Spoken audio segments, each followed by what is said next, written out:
Let's get freaky. Yeah. Woo! Hey guys, how you doing? It's Seb here. I haven't seen you for ages. I've been gone for the last few months, but I figured now I'm back in Monaco for a few months, I would do a new video. So why not do a video on a new little toy that I got recently, a Renault Twizy. You've probably all heard of it, electric little car. It's quite cool. It has enough charge to get you at least halfway where you're going. Quite a good car, I actually really like it. So I'm going to run you through the car, sort of tell you about all the little details, sort of do a review kind of video. So let's start right now. I'm going to show you around the outside. Here at the front you have your charging plug. It takes about 3 hours to charge the whole thing, and then you have, they say, 80km range, but if you drive it with any form of fun, it's more like 40-50k range. My favorite thing about the outside of this car are these scissor doors. How cool is this? Round back, it's just pretty simple. It's just your standard sort of Twizy. I'm sure you've seen this. I put a douchebag sticker on there because I thought it looked cool. And yeah, but you know, now that I've got my driving license and everything, I thought why not sort of drive you around the car rather than just tell you about it. So why don't we hop on inside and get that started.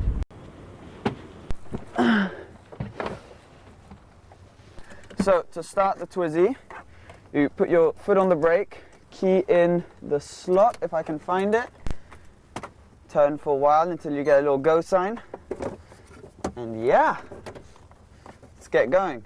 You ready, Ben? Let's go. Let's do this.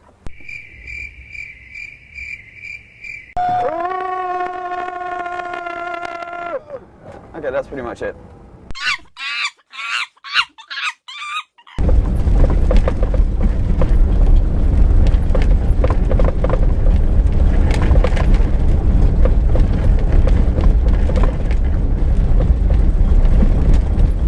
I think I bruised a rib.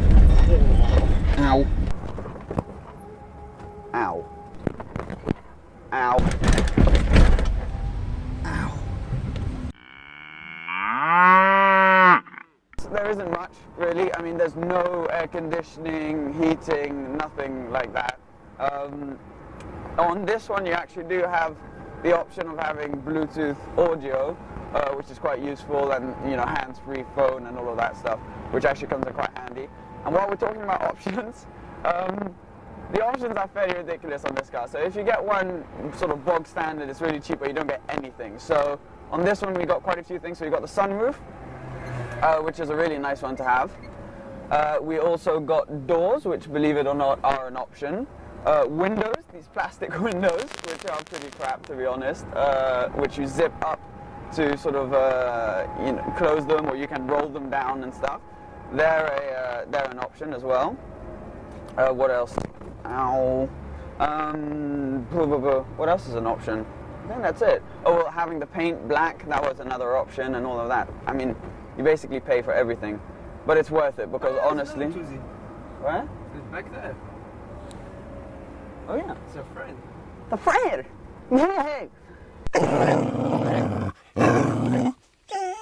Sounds like a golf cart on steroids. Not terrible. This seat in the front is quite comfortable. It's quite upright, which you can't adjust, which is a bit annoying. But the seat itself isn't that bad. However, the seat in the back is tiny.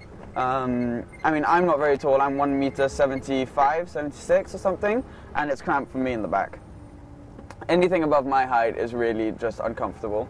But apart from that, I mean, the suspension obviously is really not great, but it's not that bad. It's not as bad as people think inside in terms of warmth, because you do have the doors, if you have the doors and the windows, of course. If you don't have those, then it's absolutely freezing. But with the doors and the windows, it's fine. I mean, you can get around. It's winter time here. I mean, sure, it's Monaco, where it's not the coldest place in the world, but you really can. You can drive around early mornings when it's freezing without feeling anything, really. Handling's actually really good. As we go around the hairpin corner. Whoa! The grip is impressive. Basically, the batteries are really low down, so the center of gravity is quite low, which is really good for the handling, obviously. To the F1 tunnel! Is it going to tell us we're speeding? No, no, we're not. Didn't manage. That's annoying. Oh, Aventador! When you're doing 70, you feel like you're doing 90 to 100. So when you're driving around town, you feel like you're go-karting.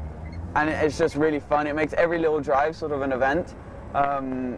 Which, I mean, I love that. I think it's a great feature, you know, to be able to take this car out any day, drive it around town and feel like you're racing is really cool. I think they did a really, really good job. They kind of made it cute without making it ridiculous. I mean, obviously some people find it ridiculous, but I think it's kind of cool in the black like this. People seem to love it. So, I mean, my favorite thing are the scissor doors. I think that was so cool of them to put that on this car. But people really like it. People take photos, people sort of ask you about it, ask you all sorts of questions, you know, what the range is and all of that. And no, I mean, I think they did well on the styling. It's kind of like having a supercar, but not having a supercar in the way that people stop you, people take photos, people ask you questions. And they just want to know more about it, really, because, I mean, more people can afford this than supercars, A. B, it's just kind of cute, and people don't feel intimidated by it. Let's see. No!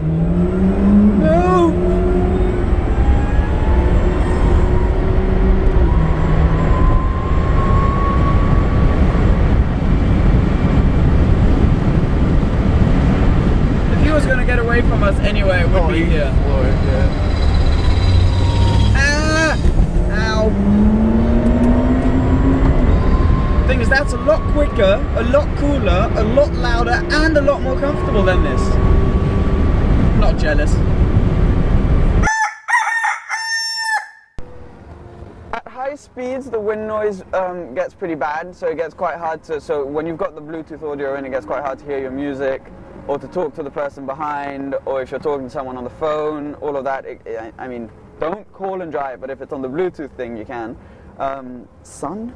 But so that's a downside. I mean, obviously, Sun visors. Yeah, no sun visors as well is another downside. Obviously, the suspension. I know I keep ranting on about it, but it really is pretty terrible. Is the biggest downside, I would say, for me. The space. I mean, there's no boot. That's a downside. You can't really go shopping and stuff. But you actually make do. There are these big portions here on the side, down on each side of you, which are quite useful to put like bags of shopping or whatever, which is really good.